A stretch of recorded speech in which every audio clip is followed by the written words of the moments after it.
আসসালামু আলাইকুম। আশা করি আপনারা সবাই ভালো আছেন। চলুন আজ আমরা শিখব নাউন এবং তার শ্রেণীবিভাগ। আমরা পূর্ববর্তী ক্লাসগুলোতে আলোচনা করেছি কিভাবে বিভিন্ন ফ্রেজ বাক্য গঠনে ব্যবহার করা হয়, অর্থাৎ বাক্যের মূল এলিমেন্টস হিসেবে আমরা ফ্রেজগুলোকে দেখেছি। সেখানে আমরা দেখেছি noun phrase, verb phrase, adjective phrase, adverb phrase and prepositional phrase. তো আজকে আমরা নাউন ফ্রেজের অংশ হিসেবে নাউন হেড নিয়ে আলোচনা করব। যেহেতু আমরা জানি যে নাউন ফ্রেজ গঠিত হয় একটা নাউনকে কেন্দ্র করে, তাই সেই নাউনের ফর্মটা আমাদের জানতে হবে।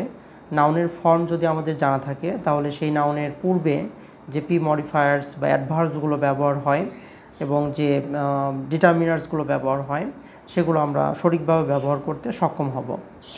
আর যদি আমরা নাউনের হেড সম্পর্কে আমরা না জানি, হেডের ক্যারেক্টারিস্টিক না জানি, হেডের ফর্মস না জানি, তাহলে আমাদের সঠিকভাবে পি মডিফায়ার্স বা নাউনের যে সম্প্রসারক, যেগুলো নাউন ফ্রেজ গঠন করতে সাহায্য করে, যেগুলো একটা বাক্যের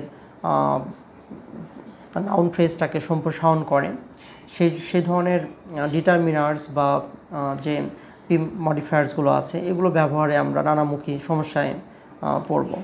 তো প্র্যাকটিক্যালি আমরা যদি নাউন ফ্রেজ গঠন করতে চাই তাহলে আমাদের অবশ্যই নাউনের হেড সম্পর্কে জানতে হবে। তো হেড কিভাবে রূপান্তর হয়, কখন কিভাবে হেড কী ধরনের ডিটারমিনার্স গ্রহণ করে, হেডের উপর ভিত্তি করেই মূলত হচ্ছে নাউন ফ্রেজের ডিটারমিনার্স অংশটা আবর্তিত হয়। অর্থাৎ নাউন ফ্রেজের কম্পালসারি যে অংশটা তা হলো ডিটারমিনার্স। তো আমরা ডিটারমিনার্সের ব্যবহার যদি সঠিকভাবে করতে চাই তাহলে অবশ্যই আমাদের নাউন হেড সম্পর্কে বিস্তারিত জানতে হবে, বিশেষ করে এর ফর্মগুলো সম্পর্কে আমাদের অবগত হতেই হবে। তো চলুন আমরা আর কথা না বাড়িয়ে মূল আলোচনায় চলে যাই। নাউনকে আমরা মূলত দুটি ক্যাটাগরিতে ভাগ করতে পারি। একটা হলো common noun and proper noun. Common নাউনের আবার দুটো প্রকার ভেদ আছে, countable noun and uncountable noun, or non countable noun or mass noun. বিভিন্ন গ্রামারিয়ান নন কাউন্ট নাউনকে বিভিন্ন নামেই ডেকে থাকে। কেউ এটাকে ম্যাস নাউন বলে, কেউ আনকাউন্টেবল নাউন বলে, কেউ নন কাউন্ট বলে। তবে অক্সফোর্ড অ্যাডভান্স লার্নার্স ডিকশনারিতে এটাকে আনকাউন্টেবল নাউন হিসেবেই সংজ্ঞায়িত করা হয়েছে, বিধায় আমরা এটাকে আনকাউন্টেবল নাউন হিসেবেই জানতে পারি। আর আরেকটা ক্যাটাগরি কাউন্ট নাউন, বা যেটাকে আমরা কাউন্টেবল নাউন বলে থাকি। অর্থাৎ এর নাম থেকেই বোঝা যাচ্ছে যে কমন নাউনের যে সকল কমন নাউনগুলো আমরা গণনা করতে পারি সেগুলোকে কাউন্টেবল নাউন বলি, আর যে সকল কমন নাউনগুলোকে আমরা গণনা করতে পারি না সেগুলোকে আমরা নন কাউন্টেবল নাউন বলতে পারি। খুবই কি বলবো যে খুবই সাধারণ কথাবার্তা, এখানে কোনো ডিফিকাল্টিস নেই। তো আরেকটা কনসেপ্ট আছে, তা হলো কনক্রিট অ্যান্ড অ্যাবস্ট্রাক্ট নাউন। তো আমরা এই কাউন্টেবল এবং আনকাউন্টেবল এই দুটো নাউনকেই মূলত এই কনক্রিট এবং অ্যাবস্ট্রাক্ট নাউনের ক্যাটাগরিতে শুধুমাত্র ভাগ করতে পারি। প্রপার নাউনের কোনো কনক্রিট বা অ্যাবস্ট্রাক্ট ক্লাসিফিকেশন নেই, তাই আমরা এটাকে আলাদাভাবে রেখে দিয়েছি। তো কমন নাউনকে আমরা যদি কাউন্টেবল হিসাবে বিবেচনা করি, অর্থাৎ যে সকল কমন নাউন গণনা করা যায় সেগুলোকে আমরা কাউন্টেবল নাউন বলতে পারি। তো এই কাউন্টেবল নাউনের এটা বস্তুবাচক কনক্রিট হতে পারে, অর্থাৎ কোনো বস্তু দ্বারা গঠিত কোনো নাউন হতে পারে, আবার এটা হতে পারে অ্যাবস্ট্রাক্ট। অর্থাৎ কনক্রিট থেকে আমরা বুঝতে পারছি যে কনক্রিট হচ্ছে ওই সকল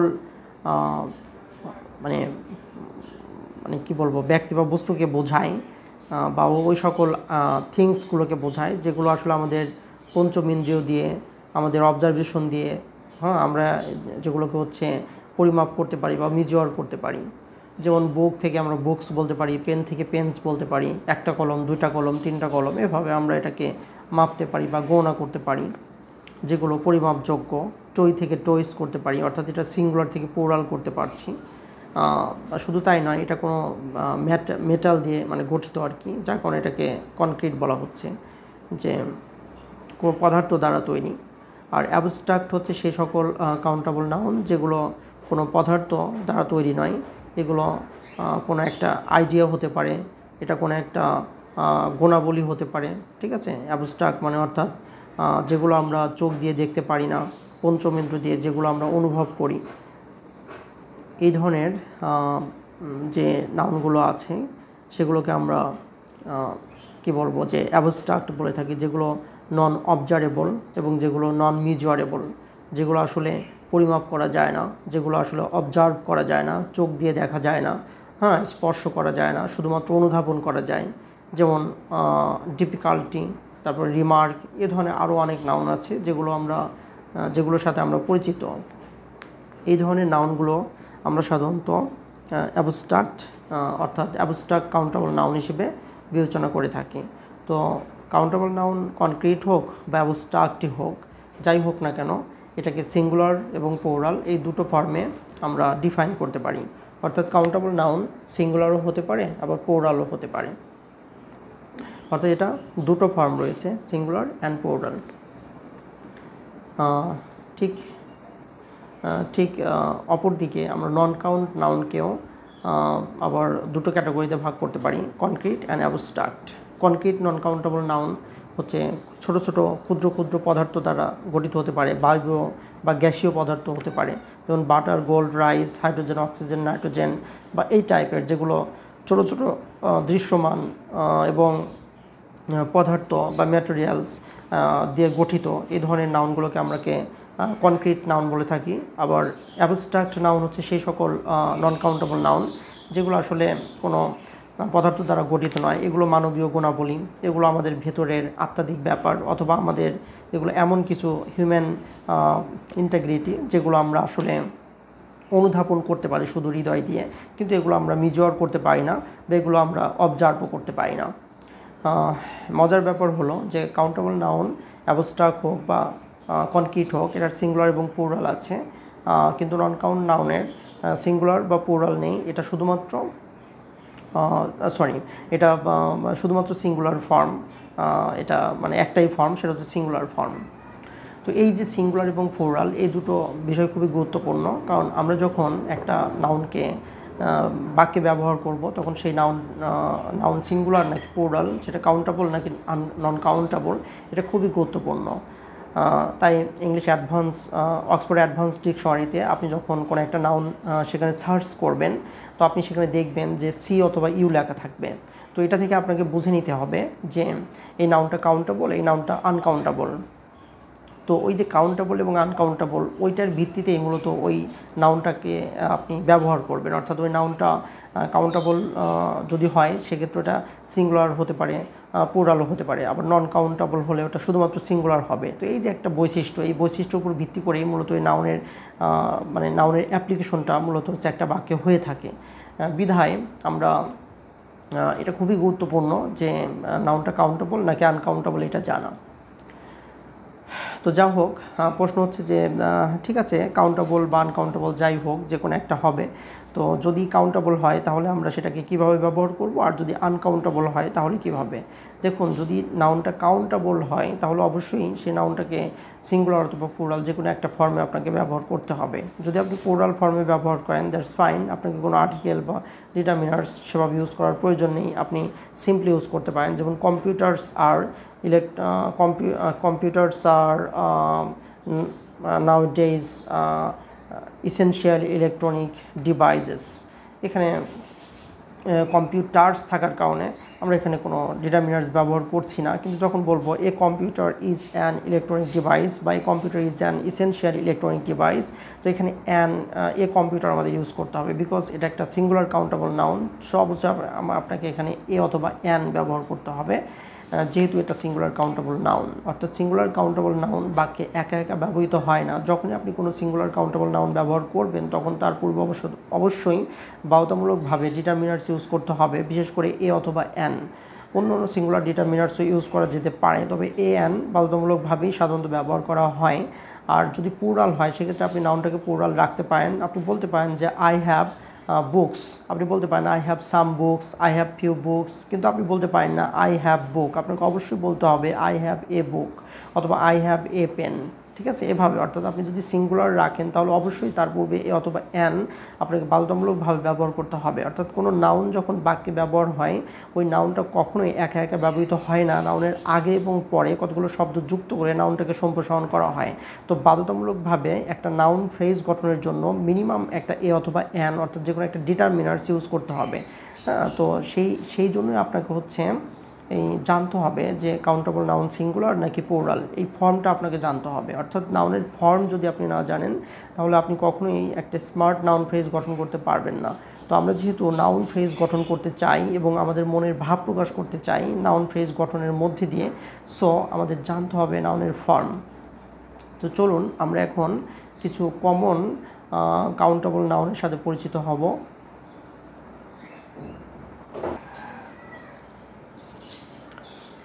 things that can be counted, এখানে যে লিস্টটা আমি দিয়েছি এটা হলো কাউন্টেবল নাউনের জাস্ট সামান্য একটা লিস্ট। এই লিস্টে দেখানোর চেষ্টা করা হয়েছে যে কাউন্টেবল নাউন সিঙ্গুলার হতে পারে, কাউন্টেবল নাউন প্লুরাল হতে পারে। মানে কাউন্টেবল নাউনের দুটো ফর্ম আছে, singular form and plural form. যেমন there happened a terrible accident yesterday, এখানে এ টেরিবল অ্যাক্সিডেন্ট এটা একটা নাউন ফ্রেজ। এই নাউন ফ্রেজের এটা determiners terrible adjective, accident head noun phrase আর ইয়েস্টারডে পোস্ট মডিফায়ার। তো এখানে অ্যাক্সিডেন্ট হওয়ার কারণে এটা সিঙ্গুলার কাউন্টেবল নাউন হওয়ার কারণে আমরা এখানে এ ব্যবহার করেছি। তো এভাবে আমরা পরবর্তী অ্যাকাউন্ট, যেমন do you have a fixed account, ফিক্সডের জায়গায় এখানে আমরা সেভিং অ্যাকাউন্ট দিতে পারি, আমরা এখানে পার্সোনাল অ্যাকাউন্ট দিতে পারি, আমরা এখানে কারেন্ট অ্যাকাউন্ট দিতে পারি যে তোমার কি মানে কোনো ফিক্সড অ্যাকাউন্ট আছে নাকি কারেন্ট অ্যাকাউন্ট আছে নাকি এভাবে অর্থাৎ আপনি অ্যাকাউন্ট সম্পর্কে যে অ্যাডিশনাল ইনফরমেশনটা দিতে চাচ্ছেন সেটাই মূলত এই অ্যাডজেক্টিভ হবে। এখন আপনি ডু হ্যাভ এ অ্যাকাউন্ট এটাও আপনি বলতে পারেন, ঠিক আছে, এটাও একটা ফ্রেজ। তো do have a account, do have an account, আপনি বলতে পারেন না ডু হ্যাভ অ্যাকাউন্ট, আপনাকে অবশ্যই বলতে হবে ডু হ্যাভ অ্যান অ্যাকাউন্ট অথবা ডু হ্যাভ অ্যাকাউন্টস। অর্থাৎ ওই নাউনটাকে প্লুরাল করতে হবে অথবা এই নাউনের আগে অথবা অ্যান বসিয়ে একটা ফ্রেজ গঠন করতে হবে। এই জন্যই আমাদের মূলত নাউনের সিঙ্গুলার এবং প্লুরাল জানা দরকার। অর্থাৎ কাউন্টেবল নাউনের সিঙ্গুলার এবং প্লুরালের উপর ভিত্তি করে এটা ডিটারমিনার্স গ্রহণ করে, বিধায় আমাদের সিঙ্গুলার এবং প্লুরাল ফর্মটা জানা আবশ্যক। তারপরে আরেকটা এক্সাম্পল দেখুন যে হি is a good actor, he is a prominent actor, he is a famous actor. হ্যাঁ, এভাবে বিভিন্ন অ্যাডজেক্টিভ আপনি ইউজ করতে পারেন, কোনো সমস্যা নেই। He is a famous actor, he is a prominent actor in Bangladesh, he is a prominent actor in South Asia, যেভাবে দিতে পারেন আপনি। যে Salman Khan is a prominent actor in মানে হচ্ছে ইন এশিয়া, মানে এশিয়ার মধ্যে একজন প্রমিনেন্ট অ্যাক্টর, এভাবে আপনি দিতে পারেন। তাহলে এই যে আপনি অ্যাক্টর, হ্যাঁ, তো যার কারণে এখানে আমাদের এ ইউজ করতে হচ্ছে, যে এখানে সিঙ্গুলার কাউন্টেবল হওয়ার কারণে এই ডিটারমিনার্স হিসেবে এ গ্রহণ করব। তো আমরা নাউন ফ্রেজের অংশ হিসেবে যে ডিটারমিনার্সটা আমরা ব্যবহার করব সেই ডিটারমিনার্সটা ব্যবহার হবে মূলত হেডের বৈশিষ্ট্যের উপর ভিত্তি করে, অর্থাৎ নাউনের বৈশিষ্ট্যের উপর ভিত্তি করে। নাউন সিঙ্গুলার হলে এ অথবা অ্যান বাধ্যতামূলকভাবে ইউজ করতে হবে, নাউন প্লুরাল হলে সেখানে অ্যান প্রয়োজন নেই, আপনি সিম্পলি ইউজ করতে পারেন। যেমন দে আর অ্যাক্টর্স, এখানে অ্যাক্টর্স হওয়ার কারণে, যেমন দে আর ইঞ্জিনিয়ার্স, হ্যাঁ, they are teachers, but he is a teacher, he is an engineer, এভাবে ইউজ করতে হবে। অর্থাৎ আপনি যখনই মানে সিঙ্গুলার কাউন্টেবল ইউজ করবেন অবশ্যই সেখানে আপনাকে অ্যান ইউজ করতে হবে। একটা দেখেন যে permanent address is required for the job, এখানে পার্মানেন্ট অ্যাড্রেস আপনি এটাও বলতে পারেন যে এ টেম্পোরারি অ্যাড্রেস অথবা an address is required for the job position, হ্যাঁ, যে একটা অ্যাড্রেস প্রয়োজন, অ্যাড্রেস ছাড়া মানে জবটা হবে না এরকম আর কি। তো এই যে পার্মানেন্ট অ্যাড্রেস এটা একটা নাউন ফ্রেজ, ওকে। তো এইভাবে যখনই কোনো একটা নাউন আপনি বাক্যে ব্যবহার করবেন, সেটা হোক ছোটো নাউন হোক, সেটা মানে সম্প্রসারিত মানে ফ্রেজটা ছোটো হোক বড় সেটার উপর ডিপেন্ড করে যে ফ্রেজটা অবশ্যই কোনো একটা ডিটারমিনার্স গ্রহণ করবে যদি সেটা সিঙ্গুলার কাউন্টেবল হয়। আর যদি প্লুরাল কাউন্টেবল হয় তাহলে প্লুরাল ডিটারমিনার্স ইউজ করতে পারেন, অথবা আপনি সেখানে ডিটারমিনার্স ইউজ না করলেও চলবে। যেমনটা আমি আরেকটা এক্সাম্পলে দিয়েছি যে babies are curious about sports. এখানে দেখুন স্পোর্টসটাও এটা কিন্তু প্লুরাল নাউন, আবার বেবিসটাও প্লুরাল নাউন, যার কারণে এখানে কোনো আর্টিকেল আমি ব্যবহার করি নাই, হ্যাঁ, জিরো আর্টিকেল হয়েছে। এখানে চাইলে আপনি দিয়ে ইউজ করতে পারেন, সেটা ডিপেন্ড করে হচ্ছে স্পিকারের উপর ডিপেন্ড করে যে আসলে এই বেবি বলতে কোন বেবিকে বোঝাচ্ছে। তো এই নিয়ে বিস্তারিত পরে আলোচনা করব যে কখন আমরা প্লুরাল কাউন্টেবলের পূর্বে ইউজ করতে পারি এবং সেই দুইটা কী অর্থ দেয়, ডিপেন্ড করে আসলে স্পিকারের উপর। সাধারণত এটা হয় না, যে plural countable noun zero article গ্রহণ করে, এটা সাধারণ নিয়ম। Babies are curious about sports, subject plus linking verb plus adjective phrase use করা হয়েছে। যাই হোক, এভাবে there is a private bank in our city, এখানে দেখুন যে ব্যাঙ্কটা সিঙ্গুলার কাউন্টেবল, তো এখানে ইউজ করা হয়েছে। প্লিজ ওপেন দ্য বক্স, এখানে দি বক্স বলতে ওই বক্সকে বোঝানো হচ্ছে যেটা আপনি খুলতে বলছেন, যার কারণে কিন্তু এখানে দি বসেছে, ঠিক আছে। এখানে এ অ্যান অথবা দি যে কোনো একটা বসতে পারে, অর্থাৎ এ অ্যান দি এর ব্যবহার তো আমরা কম বেশি জানি, তো আমরা অবশ্যই এ অ্যান দি এর বিস্তারিত ব্যবহার নিয়ে আলোচনা করব, যাতে আপনাদের এই ব্যবহারটা খুবই সহজ হয়। এ অ্যান দি এর ব্যবহার শেখার আগে আপনাদের নাউনের সিঙ্গুলার এবং প্লুরালিটি জানতে হবে, অর্থাৎ কাউন্টেবল নাউনের সিঙ্গুলারিটি প্লুরালিটি না জানলে বা আনকাউন্টেবল নাউন যদি আপনি আইডেন্টিফাই করতে না জানেন, তাহলে তো আপনি এন দি ব্যবহার করতে পারবেন না। কারণ এন দি ব্যবহার হয় মূলত নাউনের ক্যারেক্টারিস্টিকের উপর ভিত্তি করে, যেটা কাউন্টেবল নাউন নাকি এটা আনকাউন্টেবল। কাউন্টেবল হলে সেখানে আপনি এন দি ব্যবহার করতে পারবেন, কিন্তু সেটা তো আনকাউন্টেবল হয়, সেখানে তো আর ডিটারমিনার্স হিসেবে এন দি ব্যবহার করতে পারবেন না, এটা আর কি। অর্থাৎ uncountable noun does not take any article, uncountable noun কোনো আর্টিকেল গ্রহণ করে না, এটা জিরো আর্টিকেল গ্রহণ করে।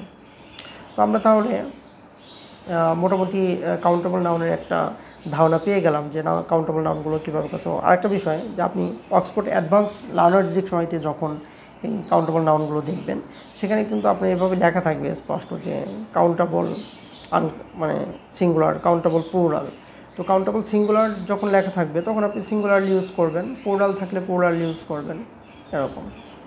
আর এখন আমরা এখানে একটা লিস্ট মানে কাউন্টেবল নাউনের কয়েকটা কাউন্টেবল নাউন দিয়েছি, কিন্তু এটা পরিপূর্ণ লিস্ট নয়।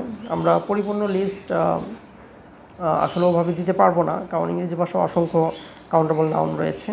তো আমরা যেটা পারি যে মানে ফ্রিকুয়েন্টলি ইউজড কাউন্টেবল নাউনের একটা তালিকা দিতে পারি, সেটা আমরা ডেসক্রিপশন বক্সে দিয়ে দেওয়ার চেষ্টা করব।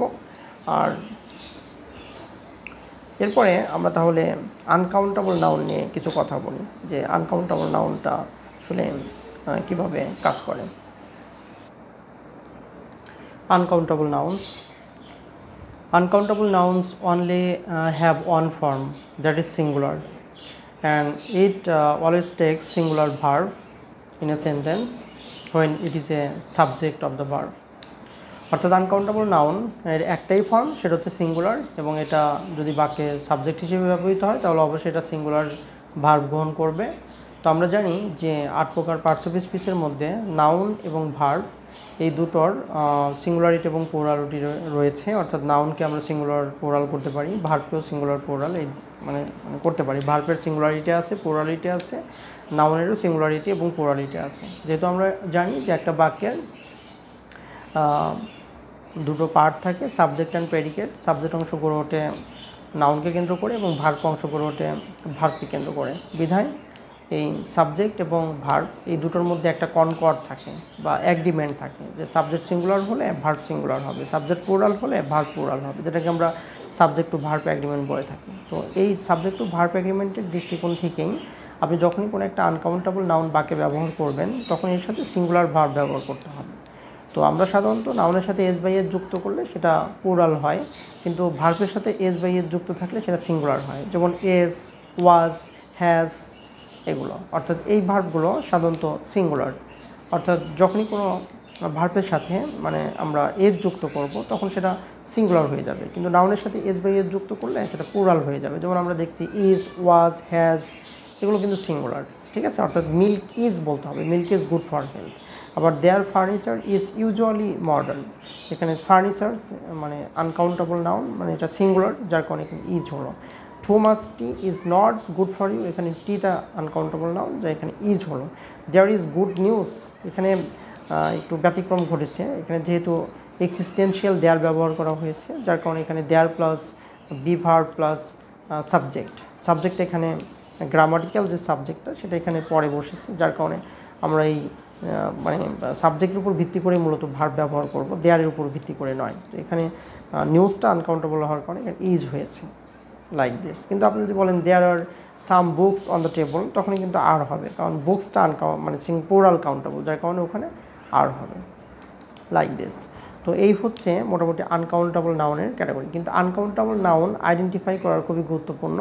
চলুন আমরা কীভাবে আনকাউন্টেবল নাউন মানে চিনতে পারি।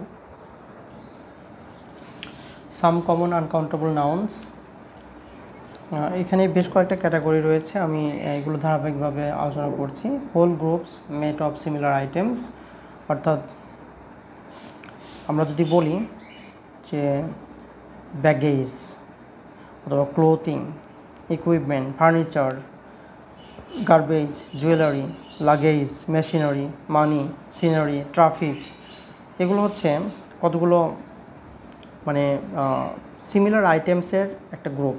অর্থাৎ আমরা ক্লোথিং বলতে পার্টিকুলার কোনো মানে পোশাককে আমরা বুঝাই না, অনেকগুলো পোশাকের সমষ্টিকে আমরা ক্লোথিং বলে থাকি। ইকুইপমেন্ট বলতে আমরা নির্দিষ্ট কোনো পার্টিকুলার টুলসকে বোঝাই না, আমরা বোঝাই সব ইকুইপমেন্টসের সম্মিলিত যে একটা সেট, সেটাকে আমরা ইকুইপমেন্ট বলি। ফার্নিচার বলতে আমরা ঘরের নির্দিষ্ট কোনো আসবাবপত্রকে বোঝাই না, আমরা বোঝাই যা হোল ফার্নিচার, অর্থাৎ হোল মানে হচ্ছে চেয়ার টেবিল থেকে শুরু করে ব্রেঞ্চ যা কিছু আছে সব কিছুর সম্মিলিত যে মানে হচ্ছে রূপটা, সেটা হচ্ছে ফার্নিচার। তো এটাকে সিঙ্গুলার, এটাকে প্লুরাল করা যায় না, কখনোই আপনি এটাকে প্লুরাল করতে পারবেন না। আপনি ফার্নিচার, ইকুইপমেন্ট, ক্লোথিং, ক্যাবেজ, এগুলো অলওয়েজ সিঙ্গুলার, এবং এগুলো যখন বাকি ব্যবহার হবে তখন এগুলো অবশ্যই সিঙ্গুলার ভাব গ্রহণ করবে। যেমন এবং এগুলোর হচ্ছে আপনার যে আনকাউন্টেবল নাউন, এইটাই হচ্ছে আপনার এখানে আলোচ্য বিষয়, যে এই নাউনগুলো আপনি যদি সহজে শনাক্ত করতে পারেন, যেন ব্যবহারের সময় এই নাউনগুলোর পূর্বে আপনি মানে ভুল ক্রমে ব্যবহার না করেন, এবং এগুলোর সাথে স্পেসিফিক কিছু ডিটারমিনার ইউজ করা যায়। যেহেতু এগুলোকে পরিমাপ করা যায় না, এগুলোকে আমরা মাপতে পারি না, ওজন করতে পারি না, সো এগুলোকে আমরা একটা বিশেষ প্রক্রিয়ায় কাউন্টেবল করতে পারি, সেটা আমরা পরে দেখাচ্ছি। তো আগে আমরা শনাক্ত করি যে কিভাবে আমরা আনকাউন্টেবল নাউনকে চিনতে পারি। তো এটা এমন কিছু গ্রুপ, যে গ্রুপগুলো হচ্ছে সিমিলার আইটেমসের সমষ্টি। এর পরবর্তী যে ক্যাটাগরি আছে সেটা হচ্ছে ফোর্স, অর্থাৎ কতগুলো তরল পদার্থ, যেগুলো আমরা সাধারণত মানে সায়েন্সে আমরা দেখি যে যত ধরনের তরল পদার্থ আছে, পানি, tea, coffee, milk, soap, petrol, blood থেকে শুরু করে মানে যত রকমের তরল পদার্থ আছে, সব তরল পদার্থ, সেটা মৌলিক হোক বা যৌগিক হোক, সব ধরনের তরল পদার্থকে আমরা আনকাউন্টেবল নাউন বলতে পারি। তো এরপরে যে ক্যাটাগরিটা আছে সেটা হচ্ছে সলিডস, অর্থাৎ কঠিন পদার্থ, যেমন আইস, তারপর হচ্ছে bread, butter, cheese, meat, gold, iron, silver, এই ধরনের আরও যা কিছু আছে, উড বা কটন, অর্থাৎ কঠিন পদার্থ যা আছে, যে সায়েন্সে আমরা যা কিছু কঠিন পদার্থ দেখি সবগুলোই আনকাউন্টেবল নাউনের অন্তর্ভুক্ত।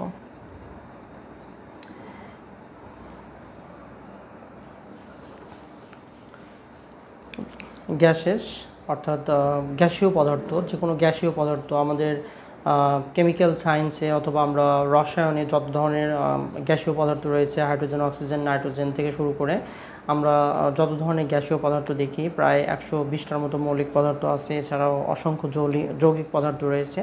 অর্থাৎ মানে আমাদের রসায়ন বিদ্যায় যত ধরনের মৌলিক এবং যৌগিক পদার্থ আছে সবগুলোই হচ্ছে আনকাউন্টেবল নাউন। ওয়াটার থেকে শুরু করে আপনার steam, air, oxygen, hydrogen, nitrogen, মানে যা কিছু আমরা বাতাসে উড়ে যায় বা বাতাসে ভাসমান অবস্থায় থাকতে পারে অথবা তরল অবস্থায় থাকতে পারে, এগুলো সবই হচ্ছে আনকাউন্টেবল নাউন।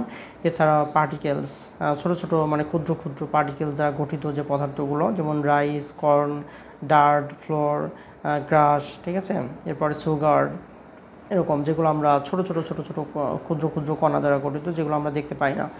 পার্টিকেলসের ক্ষেত্রে আমি আরেকটা বিষয় বলতে চাই, সেটা হচ্ছে আমাদের ম্যাটেরিয়াল সায়েন্সে বেশ কিছু পার্টিকেলস আছে, যেমনটা আমাদের কেমিক্যাল সায়েন্সে যেমনটা যৌগিক এবং মৌলিক পদার্থ আছে, যেগুলো আমরা আনকাউন্টেবল নাউন হিসেবে জানি। অনুরূপভাবে ম্যাটেরিয়াল সায়েন্সে যদি আমরা যাই, সেখানে আমরা অনেকগুলো হচ্ছে এরকম কঠিন পদার্থ আমরা দেখতে পাবো, যেগুলো ছোটো ছোটো পার্টিকেল দিয়ে গঠিত, যেমন কোয়ার্টস, তারপর হচ্ছে potash feldspar, soda feldspar, calcium carbonate, kaolin, ball clay, যেগুলো সিরামিক ইন্ডাস্ট্রিতে ব্যবহার করা হয়, অর্থাৎ সিরামিক্স ইন্ডাস্ট্রিতে এই ধরনের ছোট ছোট পার্টিকেল দ্বারা গঠিত যে মৌলিক পদার্থগুলো আছে, যেগুলো ম্যাটেরিয়াল সায়েন্সের মৌলিক উপাদান, সেগুলো কিন্তু ব্যবহার করা হয়।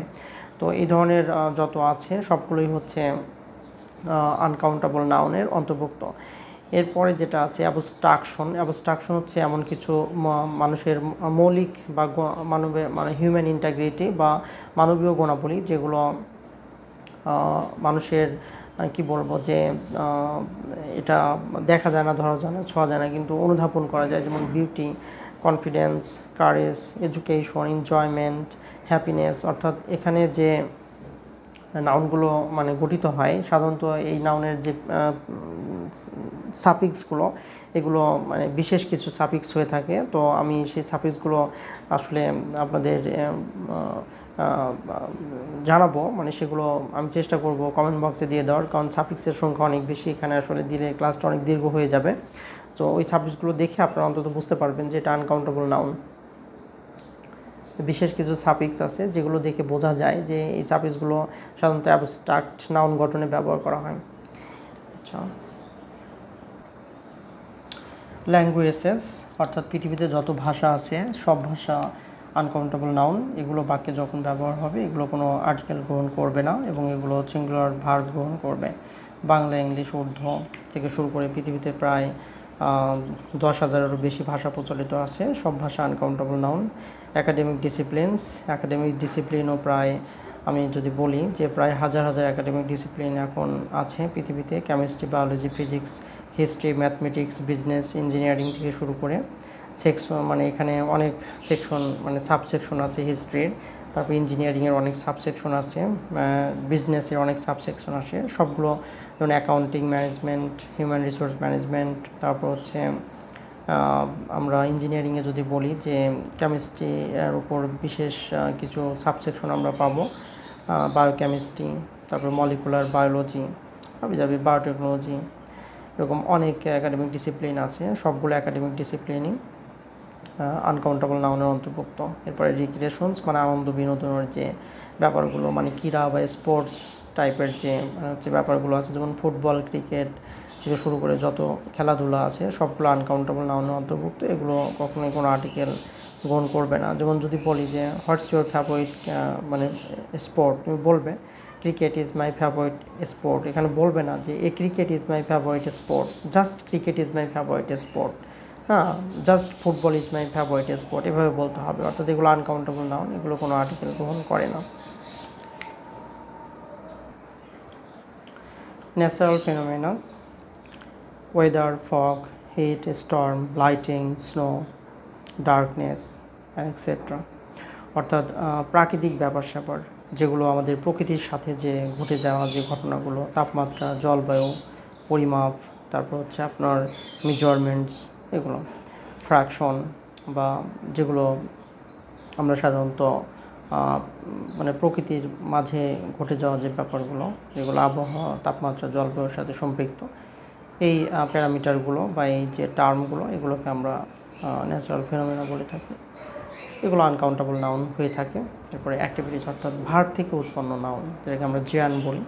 তো এই ড্রাইভিং, সুইমিং, ওয়াকিং, রানিং, এগুলো কিন্তু আনকাউন্টেবল নাউন, এগুলো কোনো আর্টিকেল গ্রহণ করে না সাধারণত, এবং এগুলো যখন বাক্যে ব্যবহৃত হয় সিঙ্গুলার ভার্ব গ্রহণ করে। যেমন walking is my favourite habit, মানে কি বলবো যে মানে walking is my favourite practice, বা swimming is my favourite sport হতে পারে। Running is good for health, হ্যাঁ। তারপর driving is required when you want to B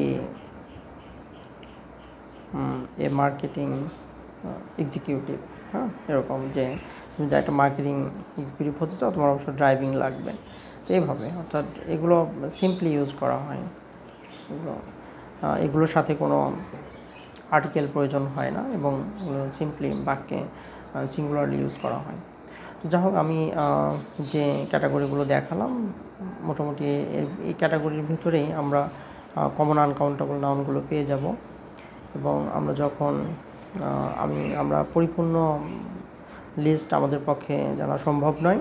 আমরা যেটা করতে পারি যে মানে ফ্রিকুয়েন্টলি ইউজড আনকাউন্টেবল নাউনের তালিকা দিতে পারি, অর্থাৎ সবথেকে খুবই কমন যে আনকাউন্টেবল নাউনগুলো আমরা দৈনন্দিন জীবনে ব্যবহার করি সেগুলোর একটা বিশদ তালিকা আমরা দিতে পারি। তো পরবর্তী ক্লাসে আমরা কাউন্টেবল নাউন এবং আনকাউন্টেবল নাউন, শুধুমাত্র কাউন্টেবল এবং আনকাউন্টেবল নাউনের উপর আমরা একটা মানে মোটামুটি আমাদের পূর্ণাঙ্গ তালিকা দেওয়ার চেষ্টা করব, যেগুলো ফ্রিকুয়েন্টলি আমরা পত্রপত্রিকা এবং আমাদের বই পুস্তক বা আমরা ডেইলি কনভারসেশনে আমরা ব্যবহার করে থাকি, এবং সেগুলো নিয়ে আমরা প্র্যাকটিস করব কী করে ছোট ছোট নাউন ফ্রেজ তৈরি করে আমরা সেই নাউনগুলোকে ব্যবহার করতে পারি, সেটা আমরা প্র্যাকটিক্যালি দেখাবো। অর্থাৎ কাউন্টেবল এবং আনকাউন্টেবল নাউনের পূর্ণাঙ্গ লিস্ট, মানে ইউজফুল কাউন্টেবল আনকাউন্টেবল নাউনের পূর্ণাঙ্গ লিস্ট এবং সেগুলোর প্র্যাকটিস ক্লাস আমরা আগামী ক্লাসে আমরা সেগুলো দেখব। তো এই ক্লাসে অংশগ্রহণের জন্য সবাইকে ধন্যবাদ। আল্লাহ হাফিজ। আশা করি আমাদের সঙ্গে থাকলে আপনারা এই নির্ভরযোগ্য সোর্স থেকে ইংরেজি শিখতে পারবেন, কারণ আমরাই একমাত্র চ্যানেল যারা একদম সরাসরি অক্সফোর্ড, ক্যামব্রিজ এবং এর এরকম রিলায়েবল যে সোর্সগুলো আছে, হ্যাঁ, সেই সোর্সগুলো থেকে আমরা আপনাদেরকে এই বিষয়গুলো দিচ্ছি। আপনারা যারা ক্লাস করছেন তারা নিশ্চয়ই বুঝতে পারছেন যে আমাদের ক্লাসগুলো কত বেশি ইফেক্টিভ এবং কত বেশি রিসোর্স আমরা এখানে দিচ্ছি আপনাদের, যেগুলো আসলে সচরাচর বই পুস্তকে আপনারা পাবেন না।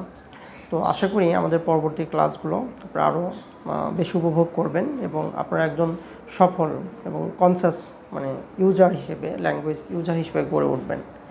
ধন্যবাদ সবাইকে। আল্লাহ হাফেজ।